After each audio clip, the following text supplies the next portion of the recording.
Hey YouTube, what's going on? Chris here. I want to bring you all an update on Digibyte. It's been a while since we got to look at this one. Happy to be here with you today, guys. If you like Digibyte, you want me to keep covering this one, smash that like button, like, subscribe, hit that notification bell. I appreciate you all being here with me today.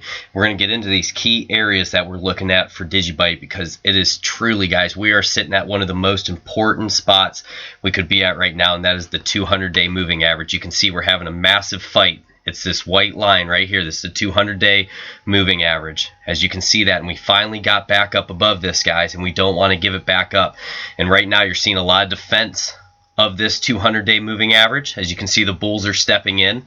And then what's also happened is we got a lot of wicks on top. So the bears are fighting it, and there's just a huge fight back and forth. And that's why we're basically having this spinning top candle. If we zoom in here, you guys can see this basically like a spinning top, almost like a doji candle, and that's just showing the indecision because basically, guys, we don't want to lose this again. What would be nice is if we can get a nice bounce off this and see good volume and support come in off here.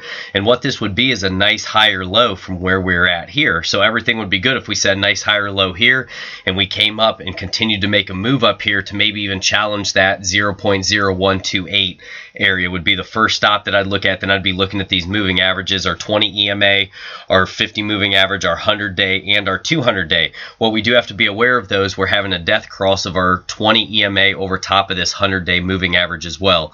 And guys, let me throw out my volume. I apologize. I don't know why my volume was off there. There we go. I just want to take a look at this. Okay, so volume, what we want is good volume to come in on this candle here, guys, so we can reverse this and finally get this trend moving back up. That's what we want to see.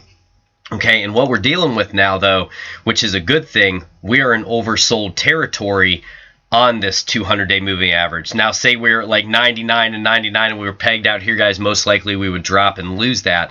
But the fact that we're sitting at 9 and 8 right now, we're very oversold, and we're seeing all these wicks for defense right here. So this could be a spot where Digibyte makes a nice little move to the upside here, but we're going to have to wait to see where the candle closes today.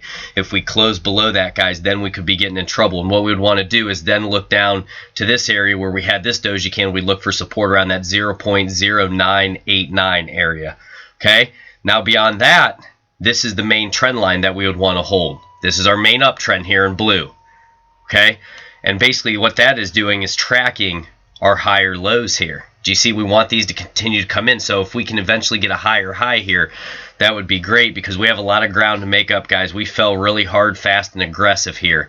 And basically, whenever you fall that hard and aggressive, it's going to take time, but eventually you will most likely make it up on the backside if the project is still doing well and Digibyte is still doing well.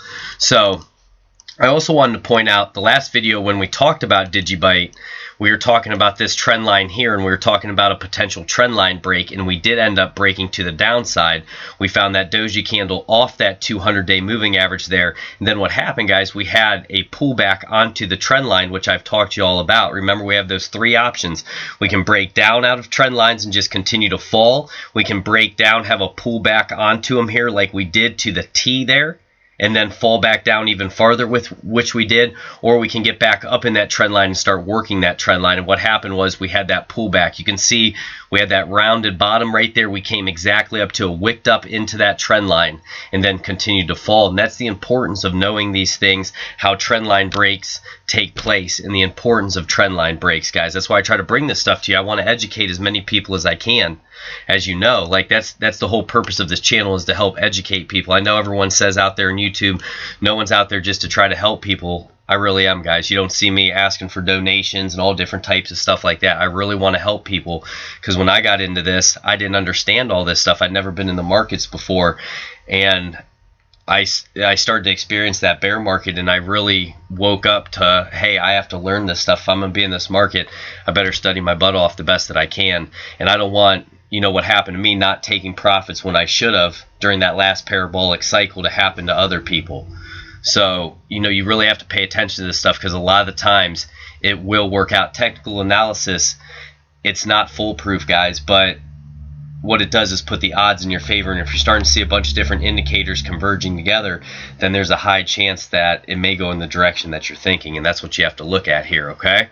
So just pay attention to that, guys. This is what we want to pay attention to, is this 200-day moving average. Now what we're going to do, we're going to get into a few other indicators and look. So stochastic RSI, oversold territory. It looks like we're getting a stochastic cross, potentially could get a move to the upside. Now let's take a look at the MACD. Okay, so with the MACD, guys, histogram still in the negative. We had our downward cross. We're just opening up right here. So MACD is not going to tell us a ton right now, just still moving to the downside there.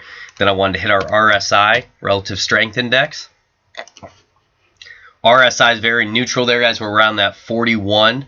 So definitely room to run to the upside. We're having higher lows here, which you could draw a trend line on, which I like to do. I've talked to you all about that. You can draw that trend line there, see if we get a bounce or if we have a breakdown through that.